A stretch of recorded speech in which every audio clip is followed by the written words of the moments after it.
التليفون ده انا كنتش محتاجه، حلو الكلام. فكنت انا هنزل اكسبه لواحد امين، وانت طلعت امين معانا في البرنامج، فانت راجل محترم. الله يخليك. فانت كسبت معانا الايفون. الف مبروك. لا انت راجل محترم والله. انت تستاهل. صاحبي بعد اذنك يا اخويا بقول لك ايه بقى، ثواني كده، قالوا ثواني كده. اسف لو كنت قطعت عليك المكالمه، بس انا كنت عايز اطلب منك طلب كده. اطلب انا التليفون ده انا ببيعه. تمام. هو ما تخافش مش والله انا ما مسروق. معيش فلوس. بس انت عرفت انا ببيعه بكام اصلا؟ لا انا بس هو غالي، باين من شكله ان هو ايفون غالي يعني، ده حوالي 14 تقريبا. ما اعرفش. انا كان جاي لي هديه اصلا. حلو. انا والدتي هنا في الاشعاع. حلو. كانت محتاجه بس شويه علاج، فانا كنت ببيعه حتى لو ب 5000 جنيه. اولا الف سلامه عليها. تاني حاجه ان انت الايفون ده غالي. حلو. ما يتباعش ب 5000 جنيه. فين كرتونته؟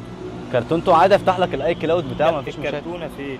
انا كنت هو كان جاي من بره، كان جاي لي هديه. جاي من بره، ما هو جاي بكرتونه مش جاي كده. ماشي عادي، ممكن افتح لك الباسورد ده وفتحته لك اهو، بصمه وشي وكل حاجه اهو مفتوح.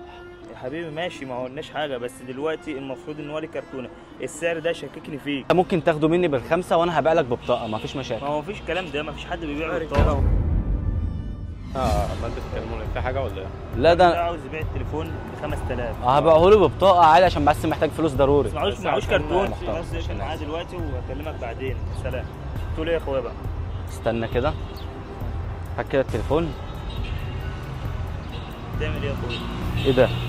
استنى بس، ايه ده؟ ده ايه استنى ده رزق من عند ربنا. ده عند ربنا ايه؟ ما قلناش حاجه. انت عاوز تبيع التليفون ده رزق من عند ربنا، مش هبيع التليفون خلاص. طب انت دلوقتي جايب التليفون منين؟